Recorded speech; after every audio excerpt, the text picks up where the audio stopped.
अस्सलाम वालेकुम दोस्तों, आज मैं जो आपके सामने हाजिर हुआ हूँ ये एक बहुत इम्पोर्टेंट सब्जेक्ट है, बहुत इम्पोर्टेंट विषय है आज के हालात में और जो आज देश के अंदर हो रहा है। दरअसल भारत की सरकार ने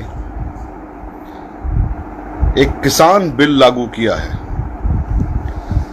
वो किसान बिल आमतौर से ये समझा जा रहा है कि वो सिर्फ किसानों से रिलेटेड है, बाकी से उससे कोई फर्क नहीं पड़ेगा या बाकी का उससे कोई मतलब नहीं है।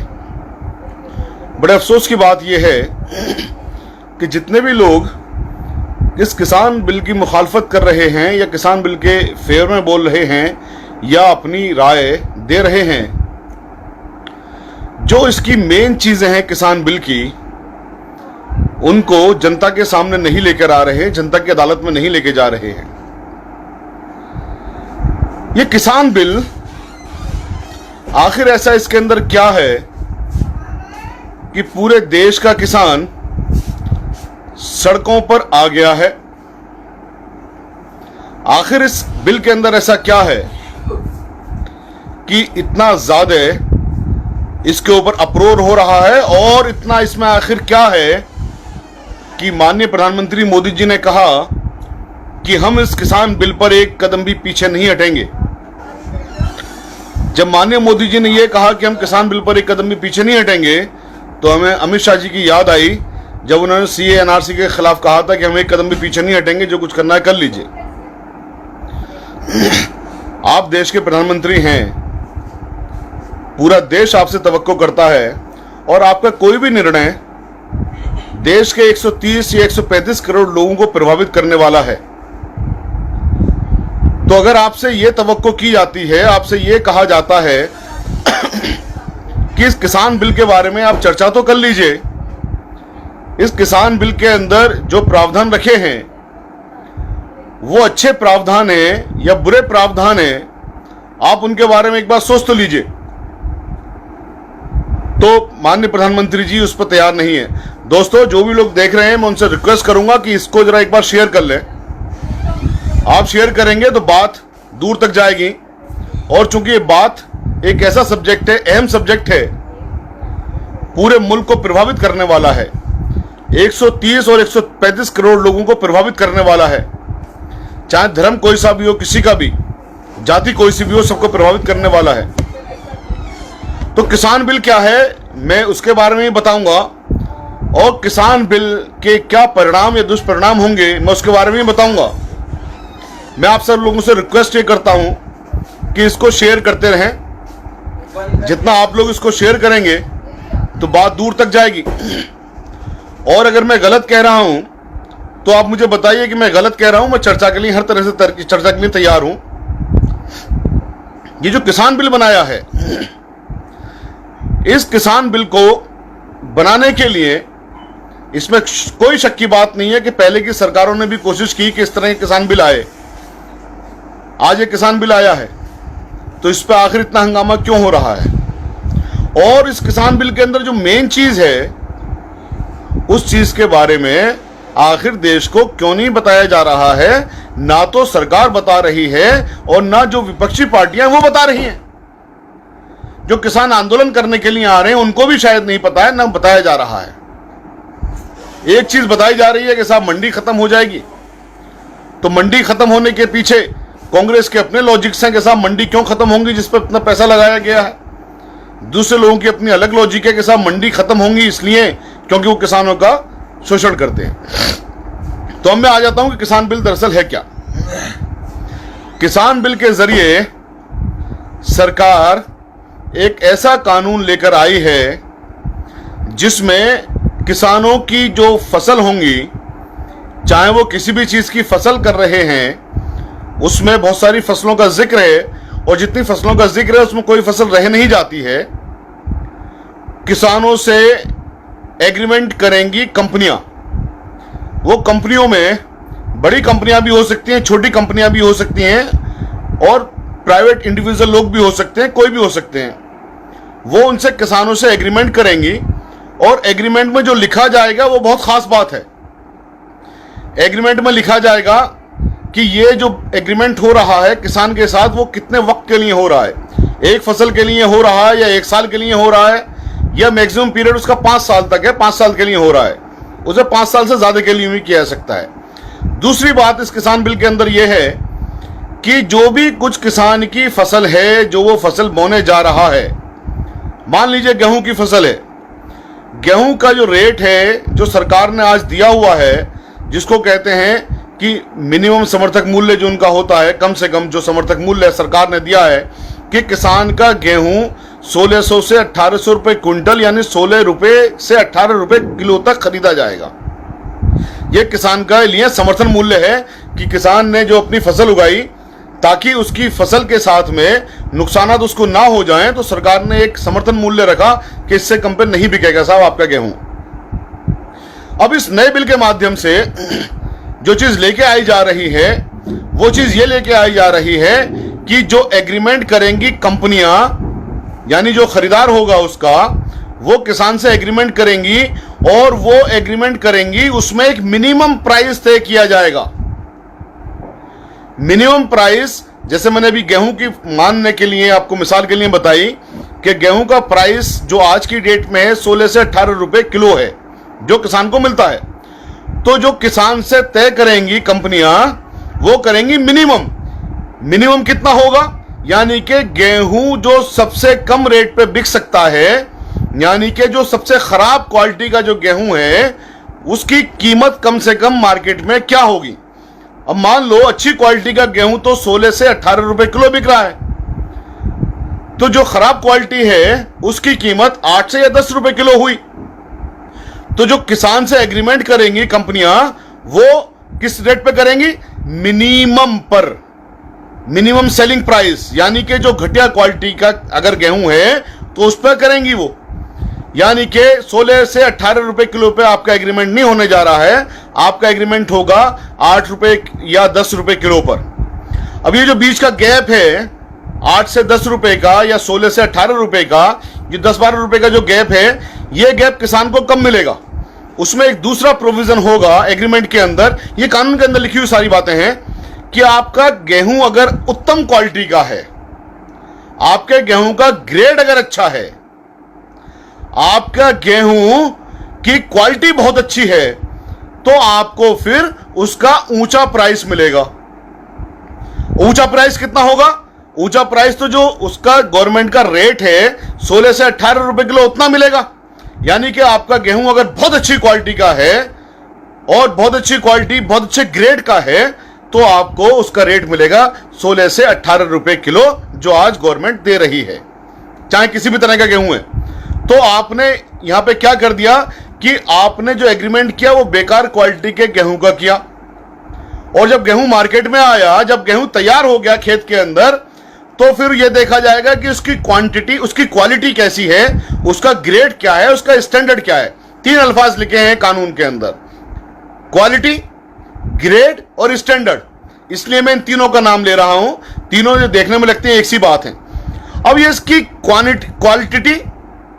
क्वालिटी और ग्रेड और स्टैंडर्ड को कौन तय करेगा, ये अपने आप में एक बहुत बड़ी बात है। इस पर जरा सुनिए गौर से। जो भी लोग ज्वाइन कर रहे हैं मैं उनसे कहूंगा इसको जरा शेयर करें प्लीज।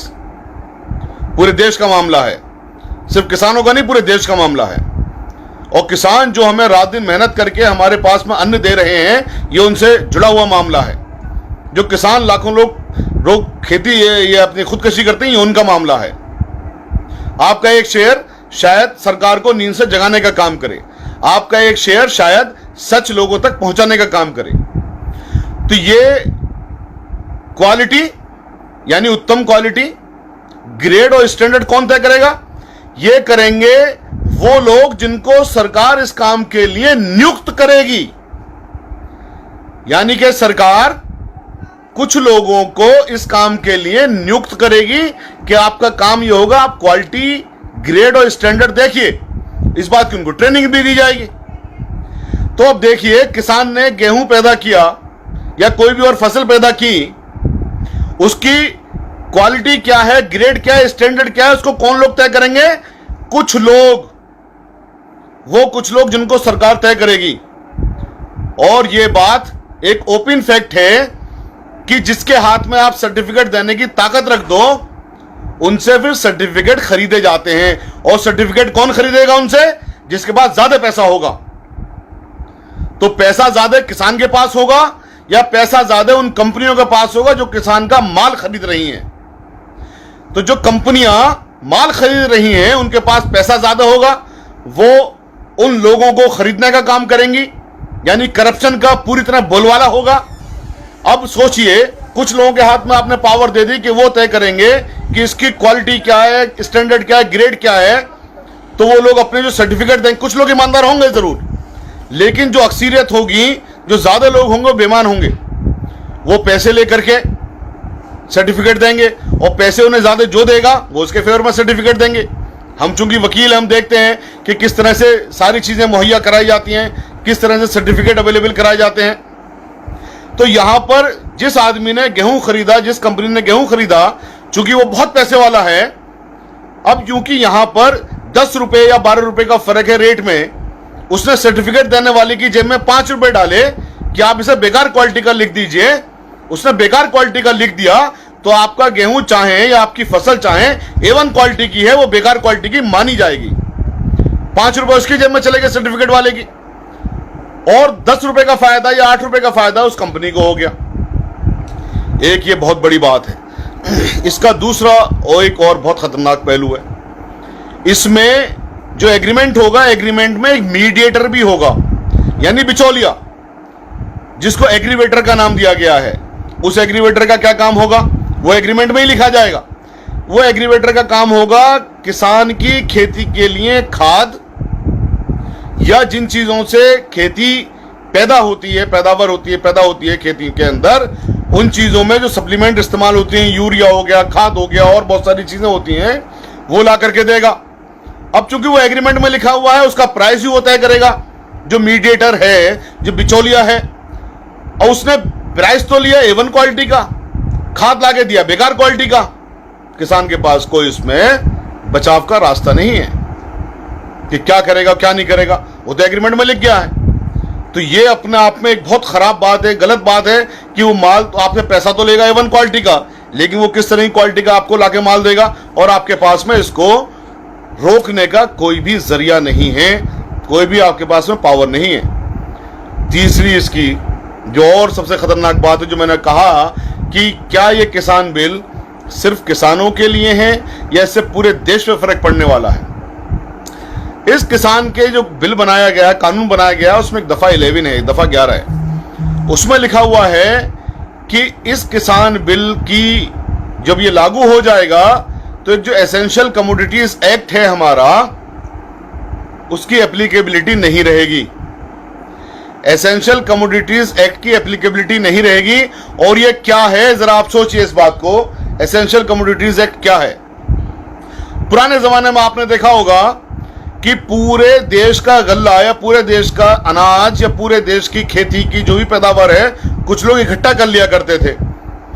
कुछ लोगों ने इकट्ठा कर ली और उसके बाद ब्लैक मार्केटिंग किया करते थे, यानी उसके बाद आपकी उन चीजों को वो ऊंचे दामों में बेचा करते थे। अभी भी आपने देखा होगा, प्याज कुछ लोगों ने भर ली और वो 5 रुपए किलो वाली प्याज 100 रुपए किलो तक बिकती है। टमाटर कुछ लोगों ने भर लिया, वो 5 रुपए किलो वाला टमाटर या 10 रुपए किलो वाला टमाटर 100 रुपए 200 रुपए किलो बिकता है।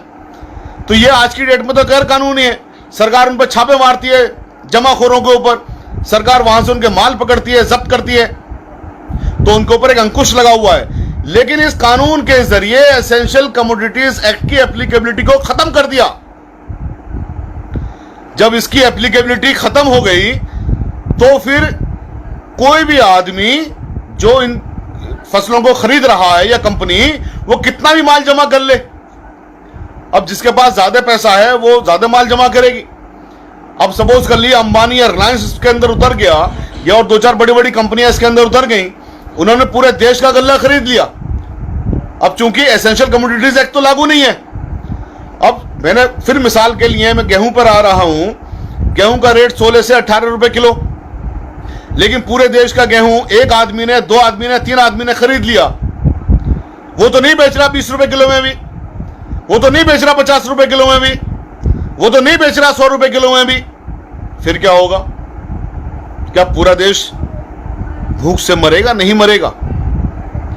सिर्फ गेहूं नहीं, हर फसल के लिए 5-6 लोगों ने पूरे देश का गल्ला इकट्ठा कर लिया, और चूंकि जमाखोरी पर कोई कानून रहा नहीं, जमाखोरी अब बैन नहीं रहेगी, जमाखोरी कितनी भी कर लीजिए, तो जिसने ज्यादा जमाखोरी कर ली उसके पास ज्यादा है, तो मार्केट में जो रेट का निर्धारण होगा वो कैसे होगा? इस किसान बिल में तो कहीं नहीं लिखा है कि साहब जो आम लोगों को गेहूं मिलेगा या प्याज मिलेगी या जो भी चीज मिलेगी वो इस रेट पे मिलेगी। वो तो रेट अपना खुद निर्धारण करेंगे। तो अब सपोज कर लीजिए, जैसे आज प्याज कुछ जमाखोर जब इकट्ठा कर लेते हैं तो 10 रुपए किलो की प्याज को 100 रुपए किलो बेचते हैं, 200 रुपए किलो बेचते हैं। तो जब ये कानून बन जाएगा कि इस एक्ट की एप्लीकेबिलिटी नहीं रहेगी, तो फिर कितना महंगा बिकेगा? जब ये महंगा बिकेगा तो हो सकता है 130 करोड़ या 135 करोड़ लोगों में से 99% लोग इस लायक भी ना बचें कि वो खाना खरीद लें।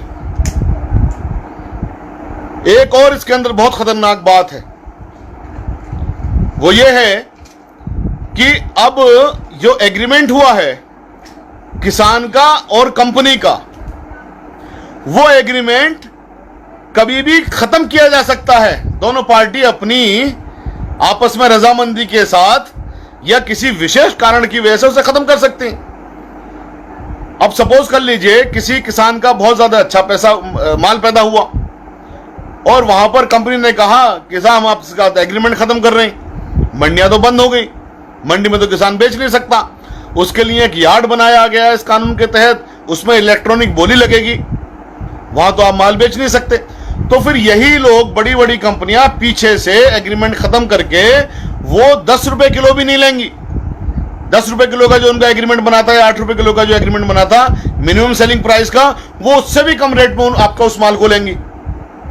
तो किसान का जो माल 16 रुपए या 18 रुपए बिकना चाहिए था, वो 8 या 10 रुपए में उसका एग्रीमेंट हुआ, उसके लिए भी बाध्य नहीं होंगी ये कंपनियां। एग्रीमेंट खत्म होने का जब प्रोविजन है। और इसके अंदर 5वीं और खतरनाक बात सुन लीजिए, इसमें जो कॉन्ट्रैक्ट हुए, जो एग्रीमेंट होंगे, आपस में जो फिर लड़ाइयां होंगी या जो मुकदमे चलेंगे, उसके लिए कॉन्सिलेशन बोर्ड बनाया जाएगा। उस कॉन्सिलेशन बोर्ड में कौन लोग बैठे होंगे और वो किसकी सुनेंगे? कॉन्सिलेशन बोर्ड में किसानों की सुनी जाएगी क्या? या जो बड़े बड़े धनपति बैठे होंगे जिन्होंने पूरे देश का गल्ला खरीद कर रख लिया, जमा कर लिया, उनके लोग बैठे होंगे। उसके बाद प्रोविजन है कि साहब 1 महीने के बाद वो एसडीएम के पास जा सकते हैं, फिर वो अपील में भी जा सकते हैं। अब किसान का फसल आई आज, उसके बाद में 30 दिन के अंदर इसी कॉन्सिलेशन प्रोसीडिंग होनी चाहिए, फिर अपील का टाइम है। हमारे देश का जो जुडिशियल सिस्टम है उसमें कितने जमाने बाद ऑर्डर जाकर के होते हैं, फैसले जाके होते हैं, सबको पता है। तो किसान के पास में अगर वो मुकदमेबाजी में चला गया तो उसके पास, बेचारे के पास 8 रुपए भी नहीं मिले, 6 रुपए भी नहीं मिले। तो हमारी मोदी जी से दरख्वास्त है कि मोदी जी, आप जिद जो कर रहे हैं कानून के लिए, आप शायद किसानों का अच्छा करना चाहते होंगे, हम मना नहीं कर रहे हैं, लेकिन जो आपने कानून बनाया है, जो आपके लोगों ने कानून बनाया है, जिस आपकी लीगल टीम ने कानून बनाया है, यह कानून ना सिर्फ देश के किसानों को मारने वाला है, बल्कि 130 करोड़ लोगों को भी यह मारने वाला कानून है। इस कानून पर चर्चा कीजिए, इस कानून के इन प्रोविजंस को बदलने का काम कीजिए, इस कानून के इन प्रोविजंस पर बहस करिए कि आखिर एसेंशियल कमोडिटीज एक्ट क्यों खत्म किया गया है।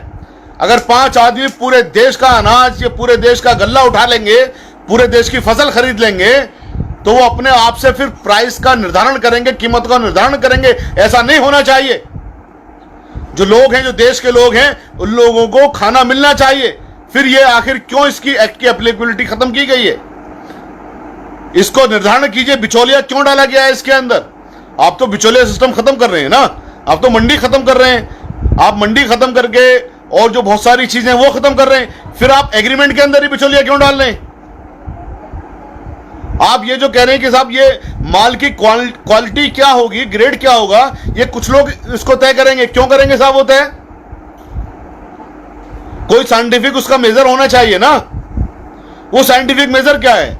CFSL आपने पूरे देश के अंदर बनाए हैं साइंटिफिक जांच के लिए, इसके लिए आपने क्यों नहीं बनाया कोई साइंटिफिक मेजर कि इसके लिए फलां साइंटिफिक एजेंसी होगी, बाकायदा उसका साइंटिफिक प्रोसीजर होगा कि क्वालिटी क्या है।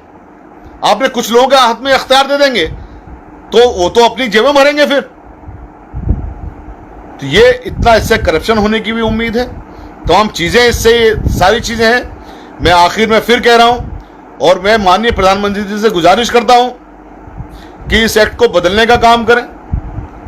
इस एक्ट की इन जो बिंदु हैं जो मैंने रखे हैं उन पर चर्चा करने का काम करें, और अगर नहीं करेंगे तो जनता सड़कों पर आ रही है। हालांकि उनके लीडर्स को भी शायद ये बातें नहीं पता है, किसानों तक ये बातें अभी तक नहीं पहुंची हैं, लेकिन जिस दिन किसानों तक ये बात पहुंचेंगी तब क्या हाल होगा, और आम आदमी तक ये बात पहुंचेंगी और पहुंचेंगी जरूर। आज तो ये कह रहे हैं कि साहब एक बेकार सिस्टम था, खत्म कर दिया।